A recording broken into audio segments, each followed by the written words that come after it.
आपकी मदद करने की बारी मेरी है, खाना बनाने की बारी उसकी है, जवाब देने की बारी तुम्हारी है, वहाँ जाने की बारी हमारी है।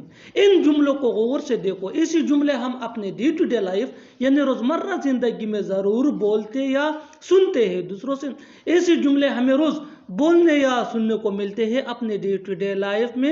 इन जुमलों में हम कह रहे हैं बारी, यानी हर सेंटेंस में बारी कॉमन मुश्तरक है जो बार बार रिपीट हो रहा है हर सेंटेंस में। इसके लिए आपको यूज़ करना होगा इंग्लिश में टर्न। टर्न मीन बारी। आइए कंप्लीट स्ट्रक्चर देखते हैं। Let me explain.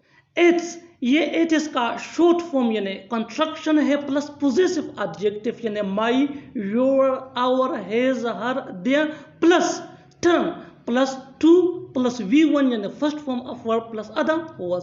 यही वो फार्मूला है जिसकी मदद से आप भी सीख सकते हैं ऐसे जुमले अंग्रेजी जुबान में आसानी से।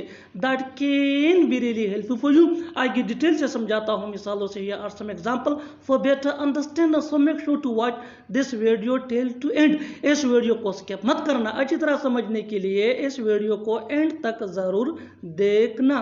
आपकी मदद करने की बारी मेरी है। It's my turn to help you. It's my turn to help you. My ये पोजेसिव एडजेक्टिव है। बिल्कुल फार्मूले स्ट्रक्चर को हमने फॉलो किया। Next example for better understanding, खाना बनाने की बारी उसकी है। It's her turn to cook food.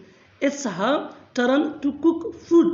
One more example for better understanding, जवाब देने की बारी तुम्हारी है। It's your turn to answer. It's your turn to answer. Answer की जगह हम रिप्लाई भी यूज कर सकते हैं। One more example for better understanding, वहाँ जाने की बारी हमारी है। It's our turn to go there. It's our turn to go there. और आखिर में ये सेंटेंस आपके लिए। कमेंट सेक्शन में इसका जवाब जरूर देना। कार चलाने की बारी मेरी है। कार चलाने की बारी मेरी है। Subscribe to English PS for more advance English sentence structure. Thanks man.